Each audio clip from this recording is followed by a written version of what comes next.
এটা তো অত্যন্ত দুর্ভাগ্যের বিষয় যে আমাদের বিভিন্ন গ্রামীণ হাসপাতাল গুলোতে বা স্বাস্থ্যকেন্দ্রগুলোতে যে কোয়ার্টারের অবস্থা খুব খারাপ।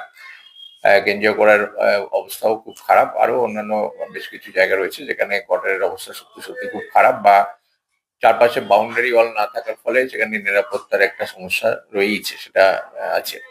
যেটা মূলত আমাদের ইন্ডিয়ান পাবলিক হেলথ স্ট্যান্ডার্ডের যে সার্ভে কাজ চলছে, সেখান থেকে দেখানো হবে যে এইগুলো খারাপ আছে বা ভেঙে পড়েছে, বা এখানে বাউন্ডারি ওয়াল নেই, যার ফলে নিরাপত্তা বিঘ্নিত হচ্ছে। এবং সেটার ফলে আলটিমেট হয়তো সেখান থেকে ইন্ডিয়ান পাবলিক হেলথ স্ট্যান্ডার্ড অনুযায়ী যে আমাদের অ্যালটমেন্ট হওয়ার কথা বা যে কাজগুলো হওয়ার কথা, সেখান থেকে হয়তো কাজ হওয়ার সুযোগ একটা রয়েছে।